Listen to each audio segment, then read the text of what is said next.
2 বছর আগে এই জায়গাটা আমার অনেক চেনা ছিল। আমি এখানেই এই সামনেটা এই কলেজটাতে পড়তাম, এই রাস্তার ওই সাইডে। এখানে অনেক ভিডিও করেছি, তো হঠাৎ করে এখান থেকে ভিডিওটা শুরু করলাম। চলো আজকের ভিডিওটা ভেবেছিলাম অনেক কিছু হবে, কিন্তু শেষমেশ একটা কারণের জন্য কিছুই হলো না। যেটুকু পেরেছি করেছি, দেখতে থাকো চলো। আমি এখন আছি বসিরহাট কলেজের সামনে। এত গাড়ির আওয়াজ যে কথা বলতে পারছি না, তো বৃষ্টি হচ্ছে বলে দাঁড়িয়ে আছি। এখন আমরা যাচ্ছি ডাক্তারের কাছে, ডাক্তারের ওখানে গিয়ে ব্লগটা করবো। আর আজকে ব্লগ করার কারণ হচ্ছে, তোমরা কালকে জানতে পারবে, পরবার 2টো ব্লগ আসবে। আজকের থেকেই ভাবছি ব্লগটা শুরু করে দেই। এখানে প্রান্তিক মাঠের সামনেই আমরা দাঁড়িয়ে আছি। বৃষ্টি থেমে গেছে, তো এবার আমরা চলে যাব। কে জানতো যে আমি এত বক বক করছি আর রাত্রিবেলায় আমার এরম অবস্থা হবে। পুরো ভিডিও দেখতে থাকো, তাহলেই বুঝতে পারবে।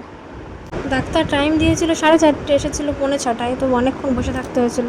তারপর আমরা চলে এসেছিলাম একটু দই ফুচকা খাওয়ার জন্য। তাই এখানে বসে একটু ফুচকা খাচ্ছিলাম।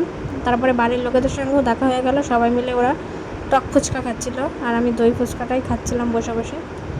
তারপর অনেক কেনাকাটা করে বাড়ি চলে এসেছিলাম। ব্লগ রাস্তায় করতে পারিনি, তারপর এখানে কাটাকুটি করছিলাম, যেহেতু পরের দিন ছিল আমার জন্মদিন। এই যেটা হচ্ছে পরের দিন, চান করে দাঁড়িয়ে আছি, আমি তখনও অসুস্থ।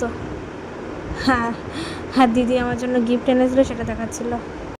এই যে এই গোলাপটা দিয়েছে, মহাদেব দিল সকালবেলায়, তো সেটা নিয়ে একটু ভিডিও করছিলাম। এই দেখো, এই সেই রাত্রের অবস্থা। যাই হোক, পরের দিন তেমন ভিডিও করতে পারিনি, সবাই ব্যস্ত ছিল। টুকটাক যা করেছিলাম শেয়ার করলাম। চলো টাটা, বাই বাই।